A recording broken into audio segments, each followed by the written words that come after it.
Étudiantes, étudiants, parents d'élèves, nouveaux bacheliers, vous recherchez une école adéquate de formation professionnelle et pratique pour vos études supérieures? Une seule référence, ESAE. ESAE vous offre des demi-bourses et réductions dans toutes ces filières. Waouh!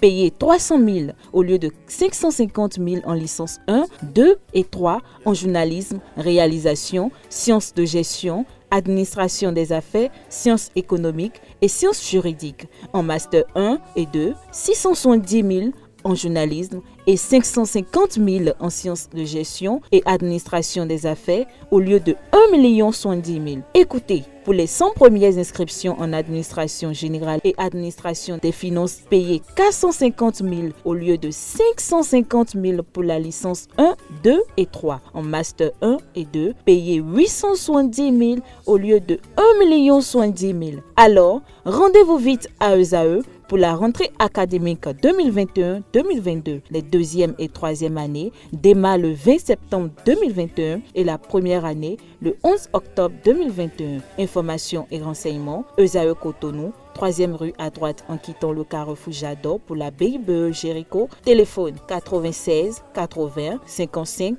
11 ou 98 98 14 00 ou encore 90 93 65 21. ESAE, l'excellence à un an. Une nouvelle édition de l'information de la semaine sur ESAE Télévision. Bonsoir, bienvenue. Tout de suite, les titres du journal. Le programme américain d'investissement et d'aide, la Millennium Challenge Corporation MCC, va réduire de manière significative son enveloppe dédiée au projet béninois. À suivre dans cette édition, l'ancien bâtonnier et acteur politique Jacques Migan qui livre ses impressions sur le sujet. Vous suivrez également dans ce journal quelques citoyens de la ville de Cotonou qui se prononcent sur la revalorisation des salaires des travailleurs de l'État. Une décision prise en Conseil des ministres le mercredi 15 décembre dernier. Lydia Ludic a tenu ce dimanche au stade René Pleven de Cotonou le pari de l'organisation de la 7e du Festival de Noël entre entreprises, un tournoi de football à 8. Je m'appelle Kofi, j'ai 10 ans. Mes parents et moi vivions une vie de bonheur parfait jusqu'au jour où ce bonheur fut stoppé par un accident de circulation. La mort emporta ma tendre et aimable mère. Mon destin changea. Aujourd'hui, mon père qui était pour moi une source de bonheur m'est devenu un fardeau lourd à porter. Chaque regard qu'il pose sur moi me fait pleurer intérieurement. Chers parents, par amour pour vos enfants, préservez notre avenir en évitant l'excès de vitesse.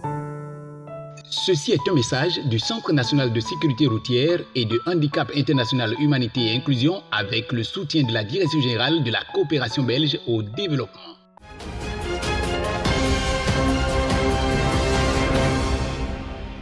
À nouveau, bonsoir. Le programme américain d'investissement et d'aide, la Millennium Challenge Corporation, va réduire de manière significative son enveloppe dédiée au projet béninois. Washington n'apprécie pas les emprisonnements et condamnations d'opposants. Ce motif ne laisse pas de doute sur les inquiétudes américaines envers Cotonou. Car si la MCC est une agence indépendante du gouvernement américain, elle applique une série de critères similaires à celui-ci lorsqu'elle choisit de sélectionner les pays auxquels elle fournit une assistance. Interrogé sur son analyse de cette situation qui défraie la chronique depuis quelques jours, l'ancien bâtonnier et acteur politique Jacques Migan nous a fait parvenir ses impressions depuis l'Hexagone. Suivons ensemble ses propos recueillis et montés par Abdelkader Achirou. D'abord, ce que les Béninoises et les Béninois doivent savoir, c'est que lorsque, en 2004, l'ancien président américain George Bush mettait en place le Millennium Challenge Corporation, celui-ci a été conçu comme un organisme technique indépendant qui fait la sélection des pays éligibles au financement MCC sur la base de 22 indicateurs de politique indépendante. Mais quand le 14 décembre 2021, le conseil d'administration du MCC décide de réduire de façon significative la part qui sera faite au Bénin dans le prochain investissement régional du MCC, alors que la veille, la diplomatie américaine dénigrait notre système judiciaire dans un communiqué portant sur la condamnation de certains compatriotes par la criette. Le lien entre les deux faits n'est plus à démontrer. Il se trouve que le conseil d'administration du MCC est présidé par le chef de la diplomatie américaine, à savoir le secrétaire d'État. Et il est donc clair qu'il y a eu une influence excessive du politique dans le fonctionnement de l'organe technique qu'est le MCC. Je dirais même de l'ingérence politique dans le travail technique du MCC par abus de pouvoir. Ensuite, il faut se poser la question de savoir pourquoi le conseil d'administration du MCC n'a pas décidé de déclarer le Bénin non éligible. Justement, il n'est pas allé dans ce sens parce que, objectivement, il n'y a rien à reprocher au Bénin. Un pays est éligible ou ne l'est pas. Il n'y a pas d'éligibilité à moitié dans les procédures de MCC. Il n'y a rien à reprocher au Bénin. Je vous dis rien. Ni sur les indicateurs de politique indépendants qui tournent autour de la liberté économique et de l'investissement dans le capital humain, ni sur la gouvernance démocratique comme ils tentent de le faire croire dans le communiqué qu'ils ont publié. Voilà, vous savez très bien que depuis 2016, le gouvernement du président Patrice Talon a engagé des réformes qui ont permis, je dis bien, qui ont permis d'améliorer le climat des affaires et de promouvoir la libre entreprise, et des milliers d'entreprises ont été créées chaque année suivant des procédures rapides, je dirais des procédures simplifiées. Vous savez ainsi que le Bénin met en œuvre le projet ARCHE, Assurance pour le renforcement du capital humain, à coût de milliards de francs CFA, et qui représente aujourd'hui le plus gros investissement jamais conçu sur le capital humain dans notre pays. Alors, de quoi le conseil d'administration du MCC parle? Les États-Unis ont tout simplement pris contre le Bénin une décision qui prouve à suffisance que le MCC est transformé, je dirais, en un instrument de chantage diplomatique et d'alignement idéologique par le gouvernement actuel de ce pays. Ce pays qui est censé promouvoir l'équité, promouvoir l'égalité partout dans le monde, et qui prend une décision qui consacre la rupture de l'égalité des chances de développement entre les peuples, puisque les autres pays éligibles, au même titre que le Bénin, auront l'intégralité de leur part de financement, et le Bénin a rien. Mais ça ne m'étonnerait pas, et ça n'étonnerait personne, que le conseil d'administration du MCC déclare prochainement, pourquoi pas, le Bénin non éligible sous de fallacieux prétextes. C'est leur argent. C'est leur argent. Ils sont libres de donner à qui ils veulent et comme ils veulent. Ce qui réjouit les Béninois et doit les réjouir, je dirais, c'est que le gouvernement du président Patrice Talon ne compte pas absolument sur les dons. Non, il ne compte pas non plus sur les subventions et la charité de quelques pays ou organisations, que ce soit pour financer le développement de notre pays. Instaurer un dialogue entre les étudiants migrants au Bénin, les membres de la Fondation Friedrich Ebert et d'autres acteurs est la nouvelle façon de célébrer la Journée mondiale des migrants. Tenue ce jour dans la grande salle de la Bourse du Travail à Cotonou, plusieurs échanges ont été au cœur de cette célébration. Le point de la rencontre avec Quentin Amoussou et Francis Fahami. La plateforme multi-acteurs de la migration au Bénin et la Fondation Friedrich Ebert Stiftung célèbrent la Journée mondiale des migrants ce jour. Au Bénin, comme dans certains pays de l'Afrique de l'Ouest, les migrants sont confrontés à différents problèmes et surtout dans le domaine de l'éducation. Les étrangers payent plus fort que les Béninois. Bon, mais je vais enchaîner pour dire que la libre circulation des biens et des personnes convention signée par pratiquement tous les pays de la CEDEAO, est-ce que jusqu'à aujourd'hui c'est respecté par un pays? C'est dommage, mais ce n'est respecté par aucun pays. Au Bénin, le respect des textes, ça pose problème, mais chaque entité fait une politique. Même quand nous prenons ceux de la diaspora, c'est-à-dire les Béninois qui ont étudié à l'extérieur et qui ont les bacs et reviennent au pays, eux aussi ils ont des difficultés pour s'inscrire. Les cas, si on parle de les cas, je pense, on ne les considère même pas comme des nationaux. Même les bourses qu'on octroie même aux nationaux, malgré qu'ils ont des statuts comme béninois, et ils ont les jugements, et comment dirais-je, béninois, et ils sont nés au Bénin, parce qu'ils ont les bacs extérieurs, ils ont des difficultés pour s'inscrire ici. Ce qui se passe, ce n'est pas seulement les étudiants, ça se passe aussi dans le primaire.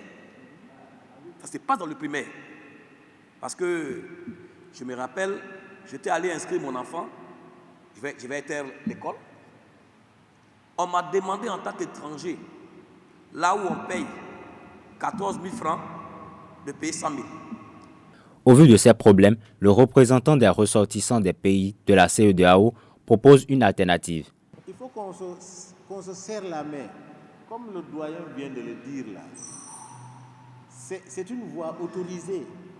Si au sein de la sous-région de l'UEMOA, les présidents des parents d'élèves se donnent la main, avec URCDAO, la PMB, la Fondation Friedrich Ebert, tous les gens qui sont dans la migration, pour régler ce problème-là, on se donne de la voix, on fait ce qu'on appelle le plaidoyer, mais un plaidoyer agressif, parce que on fait un plaidoyer pour ce qui n'est pas de ton droit, mais ce qui est de ton droit, tu fais un plaidoyer agressif pour dire nous voulons notre droit. Je crois que c'est la meilleure solution. Des étudiants et des parents d'élèves étaient présents à cette activité.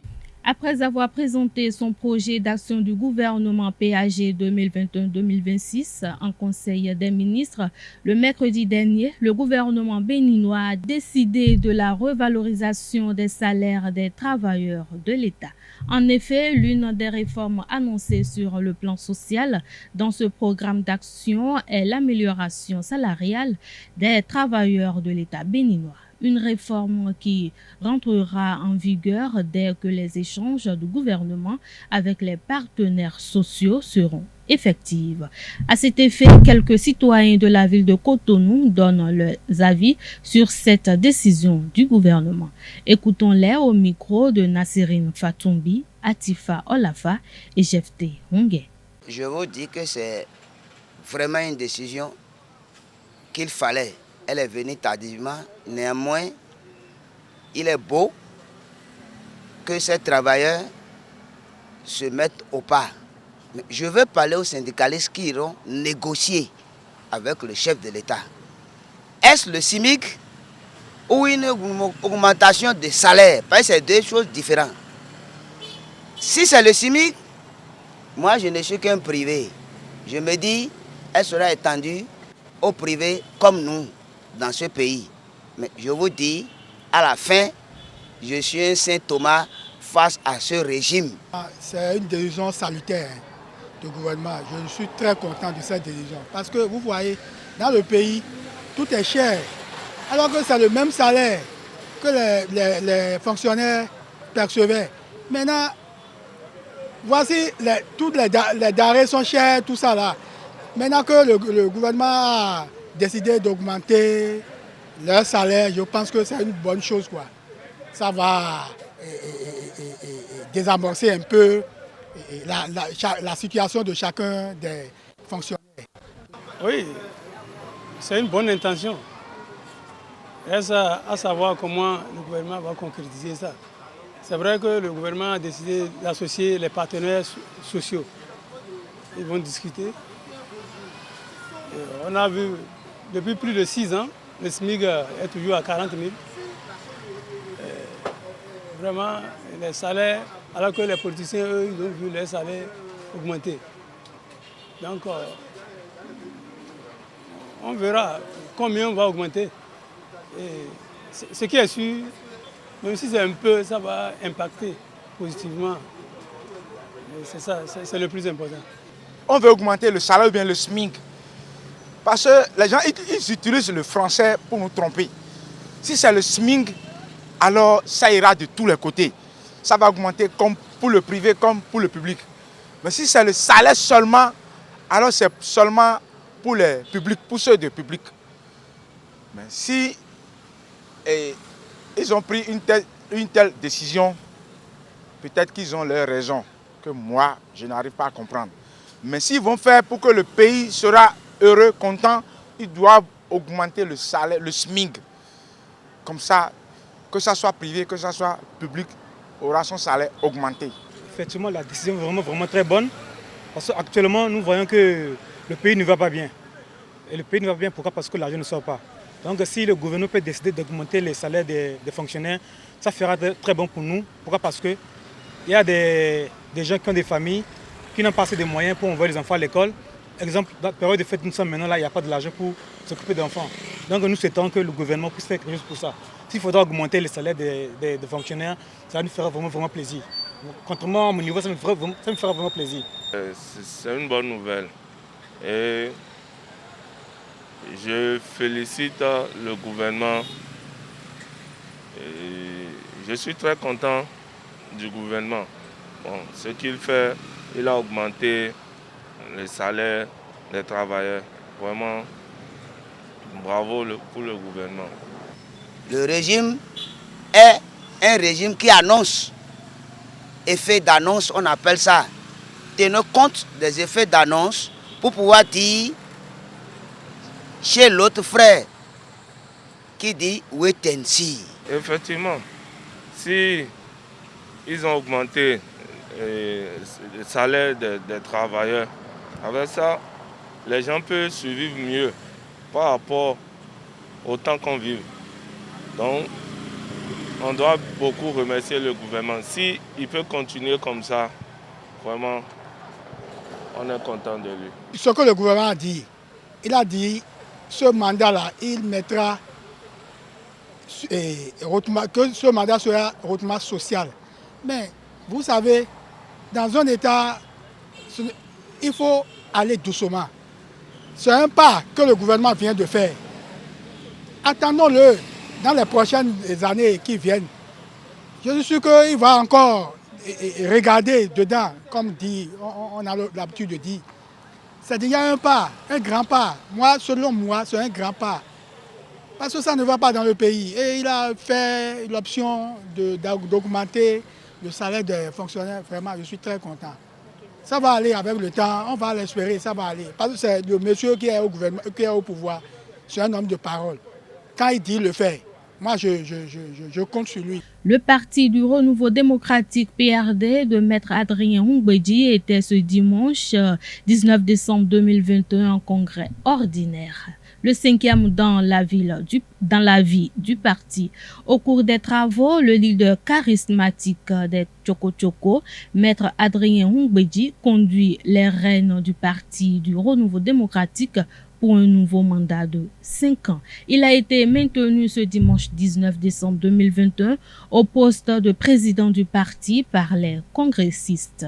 En effet, au cours des travaux du 5e congrès ordinaire du parti, les congressistes ont été unanimes pour le maintien en poste de leur leader. Ainsi maintenu au poste, Maître Adrien Houmbédi sera soutenu par un bureau remembré. Mais pour lui, la remontada du parti dépendra de 2 facteurs. Premièrement, de la mobilisation des militants et deuxièmement, de la réconciliation avec les anciens camarades de lutte. Il faut préciser qu'en dehors du siège national du Parti du Renouveau démocratique à Porto Novo, le congrès s'est également tenu par visioconférence à Kandi, à Parakou, à Djougou, à Natitengu, à Dassazoumé, à Boikon, à Lokossa, à Toviklen, à Godomé, à Cotonou, à Promisrete et à Ifan. Les réformes suscitent actuellement beaucoup de commentaires dans l'opinion publique béninoise. Une situation qui nécessite l'examen de l'espace civique béninois.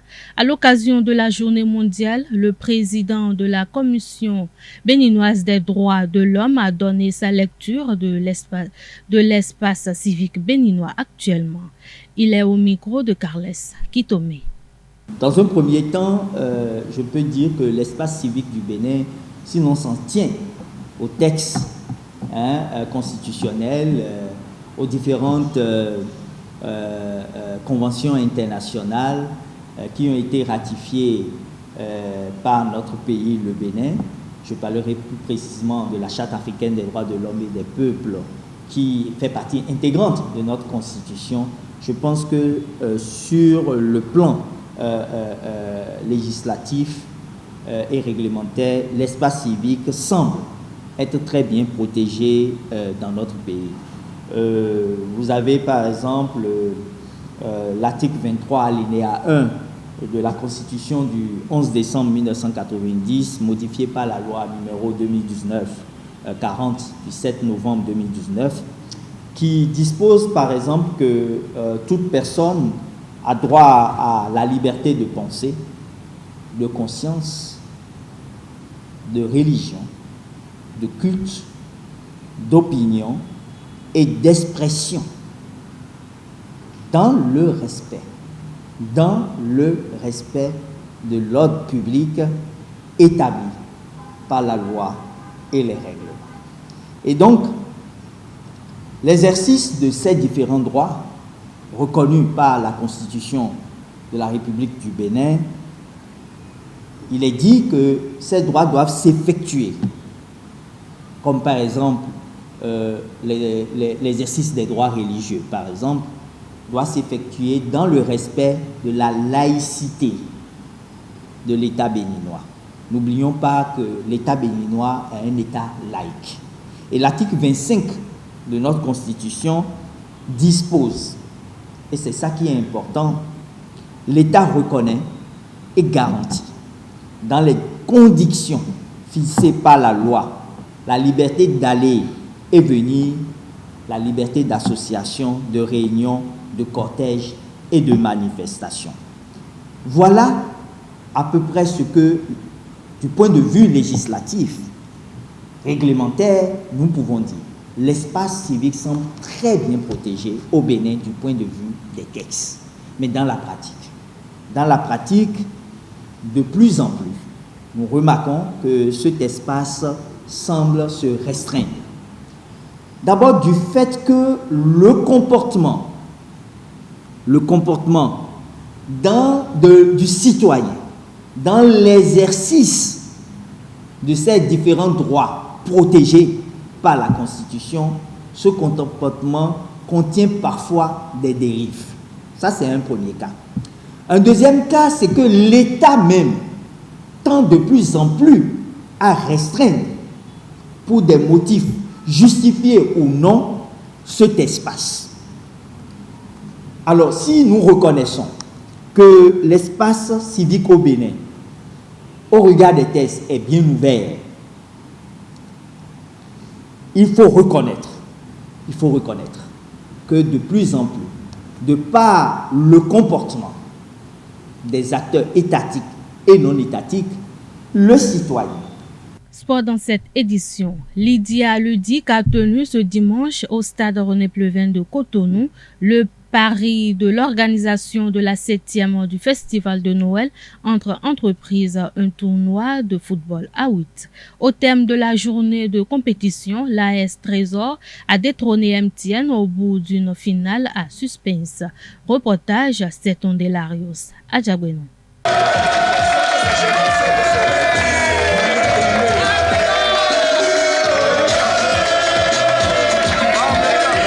Au bout d'une finale à suspense, l'AS Trésor détrône MTN du titre de champion du Festival de Noël entre entreprises. Les trésoriers ont dominé les opérateurs JSM 7 tirs au but à 6 après un score de parité d'un but partout à la fin du temps réglementaire. Aujourd'hui, on a eu beaucoup de baraka. Nous étions la 8e équipe sur les 9 qui se sont engagés et au final, nous sommes sortis vainqueurs. Donc c'est un motif de satisfaction. Ce tournoi est le seul trophée qui nous manquait dans les différents tournois qu'organise Sacre et Lydia Ludic. Donc nous sommes très heureux de l'avoir gagné cette année. Je voudrais profiter pour remercier tous les initiateurs de ce tournoi, sans oublier particulièrement l'administration du Trésor qui ne ménage aucun effort pour nous soutenir. Notre directeur général, le directeur général adjoint et tous les membres du CODI, toutes les personnes qui travaillent de loin et de près pour soutenir l'équipe de l'AS Trésor et pour que ces résultats soient atteints aujourd'hui. En face, les joueurs de MTN tirent les leçons de leur contre-performance à la 7e édition de ce challenge entre entreprises et institutions.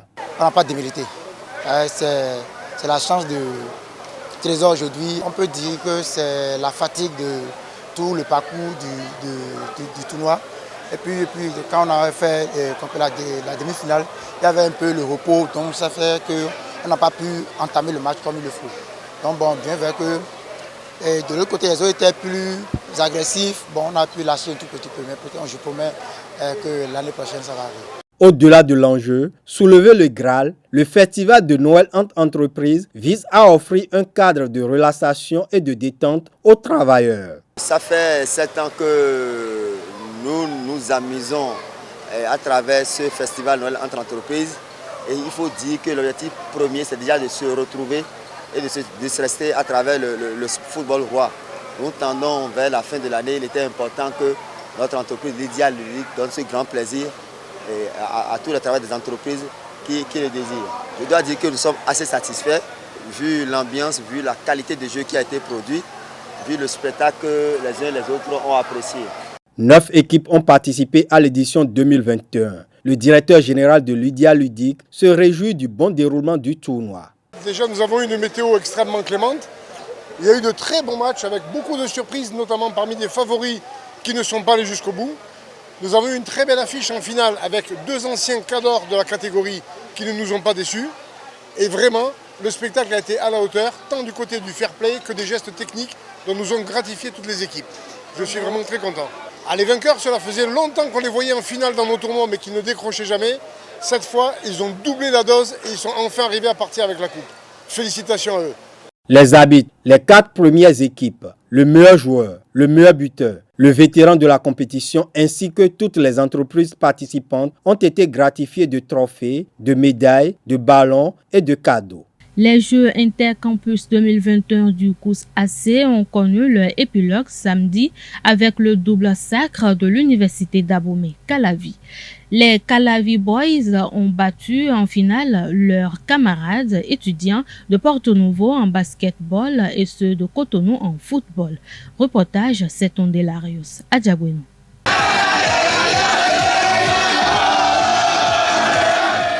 Le centre universitaire d'Abomey-Calavi a rayé en maître sur la 5e édition des Jeux Intercampus. En football, l'UAC a pris le dessus sur l'ENIAM dans la douleur, 1-0 pour s'adjuger le trophée Éléonore Yaïla des Camps. Des sentiments de joie et de fierté parce que ça fait toujours plaisir de gagner un trophée. Ça n'a pas été facile parce qu'en face, il y avait des équipes compétitives. On a dû se battre fort pour pouvoir gagner ce trophée. Quand on gagne un trophée, ça fait toujours plaisir. Nous sommes satisfaits. On a reçu une bonne leçon. C'est le plus important. On a reçu une bonne leçon. On n'a pas été réaliste devant les buts et ça nous a coûté. On sait quoi faire prochainement. En basket, les Calavi Boys ont dominé de bout en bout la concurrence. En finale, ils ont surclassé l'école normale supérieure de Porto-Novo, 68-28, et soulèvent ainsi la coupe Claude Ghislaine Fagbon. Les gars étaient bien disciplinés, c'est tout. Ils avaient ce dont on a besoin, ils ont été disciplinés, ils ont écouté les consignes. C'est ça qui nous a permis de dominer de bout en bout, c'est tout. Il n'y a pas autre chose. Quand on a commencé, c'était un peu facile. Mais après, en demi-finale, bon, on est tombé dans la facilité. On se disait que ce serait la même chose que pour les autres matchs. Mais les gars de l'Ocosa ont dit non, qu'ils ne vont pas se laisser faire facilement comme ça. Donc c'était très chaud. Mais finalement, on a gagné quand même. Aujourd'hui, c'était un peu plus relax qu'hier. L'équipe qui est en face, c'est une équipe expérimentée. Nous sommes à notre première édition et nous voilà propulsés jusqu'en finale. Donc on ne peut pas dire qu'on n'est pas satisfait de notre performance. Il y a un peu la fatigue au niveau des enfants parce qu'on a fait 5 jours de compétition d'affilée, c'est normal. Pendant une semaine, près de 500 étudiants venus des 13 campus du ressort du Centre des œuvres universitaires et sociales d'Abomey-Calavi-Kous AC ont communié autour du curon et de la balle au panier à la grande satisfaction des organisations estudiantines. C'est un moment fort que nos camarades étudiants sportifs ont partagé. Ces derniers qui étaient présents à Calavi depuis le dimanche dernier et qui, durant toute la semaine, ont participé à cette compétition. Nous pensons bien que toutes ces équipes qui ont participé à la compétition n'ont pas démérité. Chacune d'elles a fourni les efforts nécessaires pour se retrouver en finale. Malheureusement, toutes ces équipes ne pourraient venir en finale. Fair play et convivialité. Les Jeux Intercampus 2021 se sont déroulés dans un état d'esprit irréprochable. Les autorités rectorales s'en félicitent. Nous avons pu constater au cours de ces différents jours que la combativité, l'amitié, le respect et la passion étaient comme à chaque édition au rendez-vous. Soyez-en remerciés tous. Je voudrais remercier la DECROUS qui s'est investi personnellement dans l'organisation de ces Jeux Intercampus. Je voudrais également remercier le comité d'organisation qui nous a offert durant tous ces jours du beau spectacle. Et je voudrais remercier avec la plus grande gratitude tous ceux qui se sont impliqués dans la réussite de cet événement sportif. Tout au long de la compétition, plusieurs talents se sont révélés, aussi bien sur les rectangles verts que sur le parquet du campus d'Abomey-Calavi. Le COUS AC a tenu le pari de l'organisation des Jeux. Nous avons assisté à de très beaux matchs. Nous avons vu qu'il y a des talents dans nos campus. Et j'invite ceux qui détectent, les détecteurs de talents à venir à la prochaine édition pour que je puisse retrouver mes étudiants dans des compétitions nationales et pourquoi pas internationales. Si nous avons eu quelques ratés, nous vous demandons de nous en excuser. Nous ferons mieux la prochaine fois et je souhaite que très vite, l'année prochaine, il y a d'autres Jeux intercampus avec encore plus de palpitations. Hormis les trophées, le COUS AC a offert des enveloppes financières aux 3 premiers de chaque discipline ainsi qu'aux vainqueurs des récompenses individuelles. Les autres équipes sont reparties avec des ballons. En marge des Jeux Intercampus, le Centre des œuvres universitaires et sociales d'Abomey-Calavi-Kous AC a organisé vendredi la première édition du Festival artistique universitaire, une compétition des folklores béninois. L'UAC est sorti vainqueur devant les 8 autres centres participants. Reportage, c'est Tondelarius. Adjabeno. À la première place, avec mention excellent, le centre, c'est le campus universitaire d'Abomey-Calavi. Le campus d'Abomey-Calavi entre dans l'histoire du festival artistique universitaire du COUS-AC. La troupe de l'ensemble artistique et culturel des étudiants a remporté le premier prix du concours devant les centres universitaires de Dassazoumé et d'Abomey. Le jury a noté les entrées sur scène et les sorties de scène. Le jury a noté les costumes. Le jury a noté l'application et l'occupation de scène.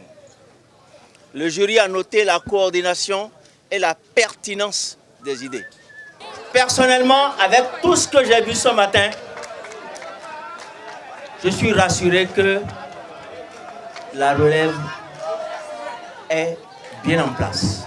Pendant environ 3 heures, les 900 participants ont tenu en haleine le public à travers leurs prestations.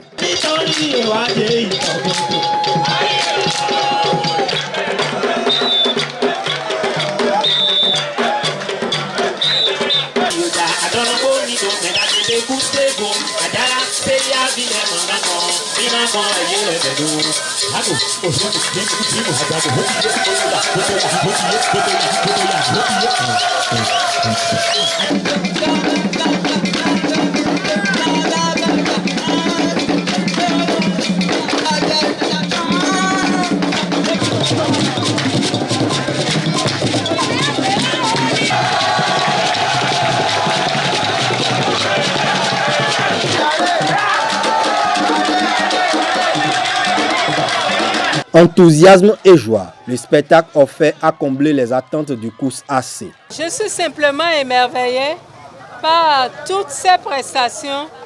Et cela prouve que dans tous nos centres universitaires, nous avons des talents. Nous avons des talents qui vont éclore. Aucun centre n'a démérité. Chacun a fait de son mieux et je suis très satisfaite de cette première édition du festival artistique et culturel.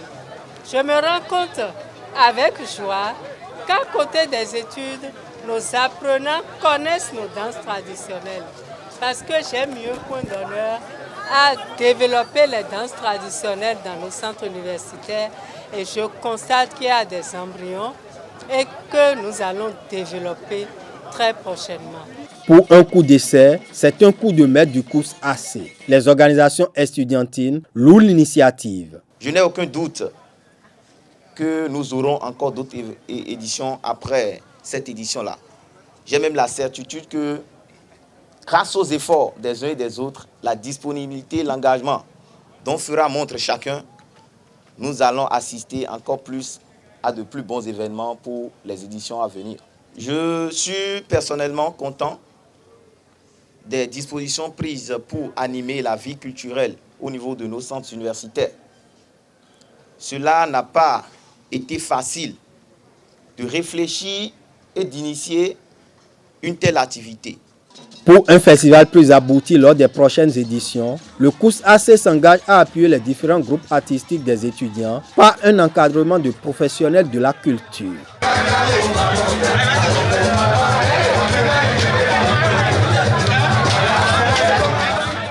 À l'occasion de la 9e et dernière journée de la Ligue Pro, les militaires d'Adidja et les requins de l'Atlantique se sont quittés dos à dos sur les installations du stade de Diefa. Suivez ici le reportage de Colombe Ousso. Adidja FC a été accroché par Éternel FC 1 but partout.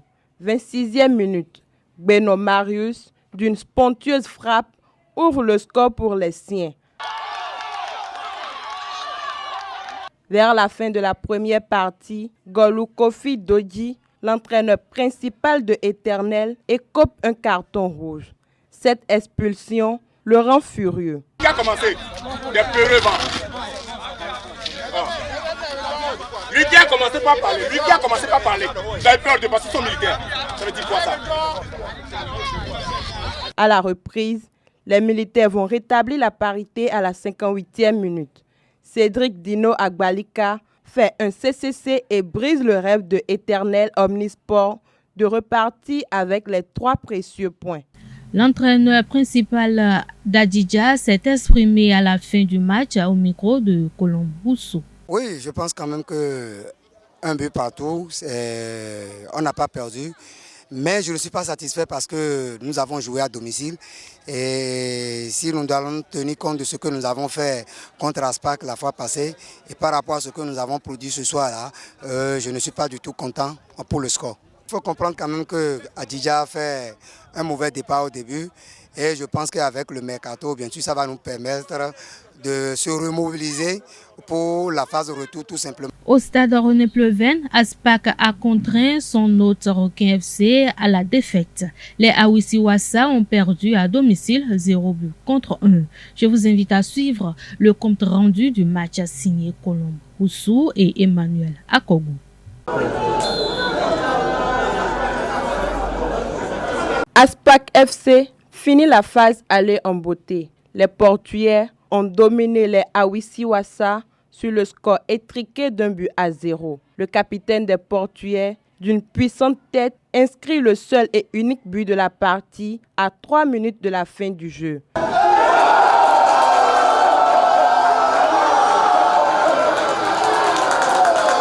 Les requins de l'Atlantique n'arrivent pas à ramener les pendules à l'heure jusqu'à la fin du jeu. Et pourtant, les occasions de but n'ont pas manqué. Ce but permet aux Portugais de consolider leur rang avec 12 points.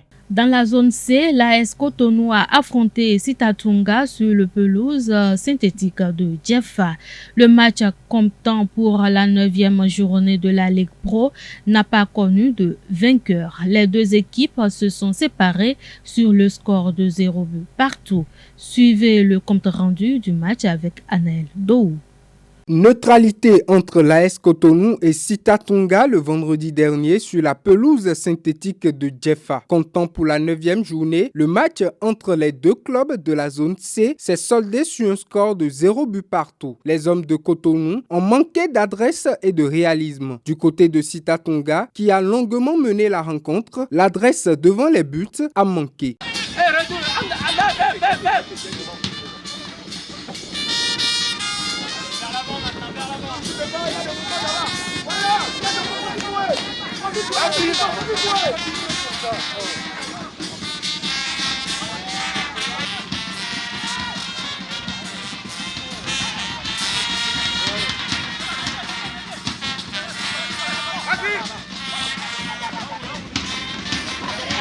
Je ne suis pas content, je ne suis pas du tout content parce que mon équipe Sitatunga vient de loin. Et l'équipe qui est deuxième dans le championnat, nous l'avons malmené. Il nous a manqué seulement de marquer un but. Ce qui m'a le plus déçu. Là, nous avons, les deux équipes ont présenté une très bon jeu. Mais je prends parti. Sitatunga a mieux joué, tactiquement, physiquement, techniquement. Il nous manque toujours un -1 ou un -1,5 pour aller vers l'avant. Oui, par rapport à notre position, je vais dire que c'est un mauvais résultat pour nous. Parce que c'est un match qu'on doit gagner pour pouvoir maintenir notre position. Mais ça n'a pas été le cas. Je dis que c'est un match piège. Parce que c'est le dernier du groupe qui nous a tenu en échec, je vais dire. L'équipe est restée. Ils sont restés bas, ils ne sont pas sortis. Et c'est ça qui a fait qu'on n'a pas pu développer notre jeu. Donc, ils ne voulaient pas du tout sortir, comme vous l'avez remarqué. Ils sont restés dans les 18 mètres.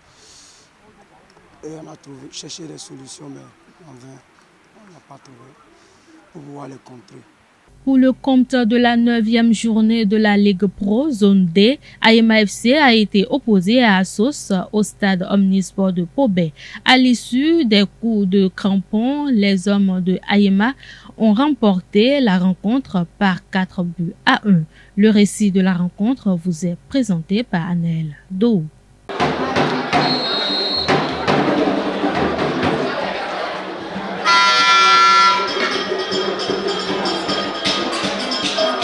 Avalanche de buts en faveur de Ayema dans le duel qu'il a opposé à l'Assos le samedi dernier au stade Omnisport de Pobet. Avec 4 buts contre 1, les protégés de Pedro Ayema ont défait leur adversaire. Dès la 28e minute, Ayema prend les devants de la rencontre avec la réalisation de Olatunji Tessilimi.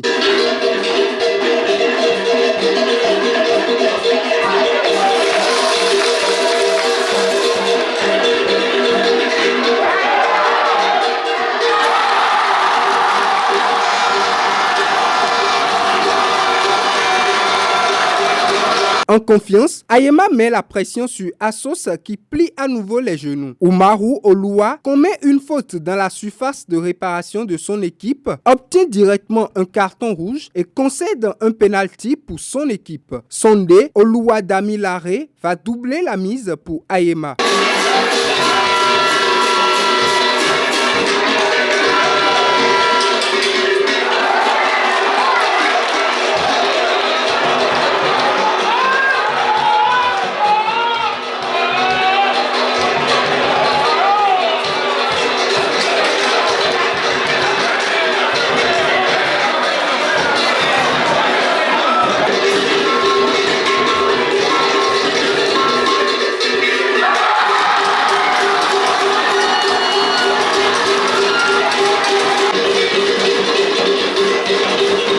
À 2-0, les deux équipes vont prendre la pause.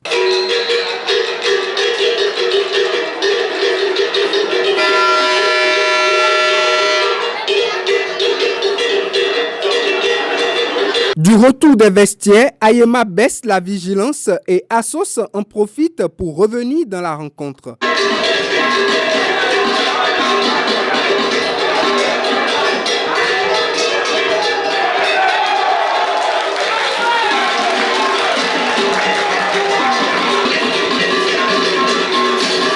À 2-1, Assos a nourri l'espoir de rétablir la parité, mais Ayema reprend ses esprits et exploite les failles de son adversaire. Olatunji Tessilimi inscrit son doublé et le troisième but de Ayema à la 85e minute.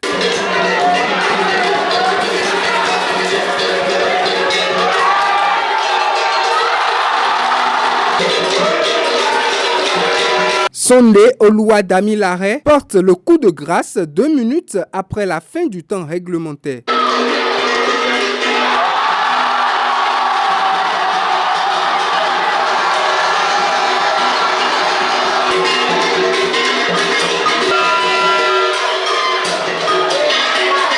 Content, n'est-ce pas, d'avoir remporté, n'est-ce pas, ce match, mais je n'ai pas été satisfait de la prestation de mon équipe parce que c'est un adversaire que nous connaissons bien. Et nous avons travaillé, n'est-ce pas, aux différents séances d'entraînement pour faire vraiment la différence, pour priver l'équipe adverse du ballon. On menait 2-0 et ils ont cru, n'est-ce pas, que le match était terminé. Donc ils ont laissé l'adversaire jouer. Heureusement, le plus important, n'est-ce pas, c'est d'avoir les 3 points et nous avons les 3 points ce soir. J'ai replacé, n'est-ce pas, les consignes en leur demandant de faire mieux, n'est-ce pas, qu'en première mi-temps. Mais le résultat 2-0, n'est-ce pas, a fait qu'il faisait la suffisance sur le terrain. Donc il y a eu beaucoup de laisser-aller. On ne défendait plus, on ne soigne plus ses passes. Il a fallu, n'est-ce pas, qu'on crie, n'est-ce pas, de la touche pour replacer, n'est-ce pas, les joueurs, pour que la confiance, n'est-ce pas, revienne. Le plus important a été fait. Nous avons gagné, n'est-ce pas, par 4 buts à 1. Mes joueurs, ils ont fait ce qu'ils ont pu faire. Et je crois quand même que c'était un jour sans pour nous. Nous l'acceptons. Et on va continuer de travailler et atteindre nos objectifs. On était en train de jouer déjà à 11, c'était pas facile. Et qu'on nous enlève encore un de nos joueurs, disons principalement un arrière central, suffit du carton rouge. Sur le penalty, le gardien il sort le ballon et c'est pas qu'à quelle alchimie on dit qu'il doit reprendre le ballon, qu'il doit reprendre ce penalty-là. Voyez-vous, j'ai pas envie de parler de l'arbitrage, mais s'il continue comme ça, de toute façon nous voyons où ça nous conduit. J'aurais dû tenter depuis très longtemps. Les gars, regardez. Fais-moi dans la bouche ouverte. Eh, prends sa vidéo, Eh man, donc comme ça on dans la bouche ouverte. Je vais poster ça. Mais arrêtez les gars, vous êtes sérieux? Donne-moi le téléphone. Arrête. Arrête.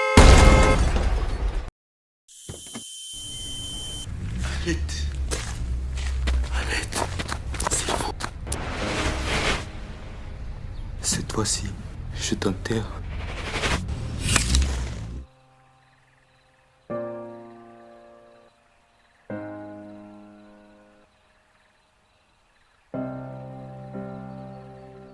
Ceci est un message du Centre national de sécurité routière et de handicap international humanité et inclusion avec le soutien de la Direction générale de la coopération belge au développement. Ce journal a été préparé par l'ensemble de la rédaction. Merci de votre aimable attention. Passez une excellente soirée en compagnie de nos programmes sur les www.ezaetv.bj. Bonsoir.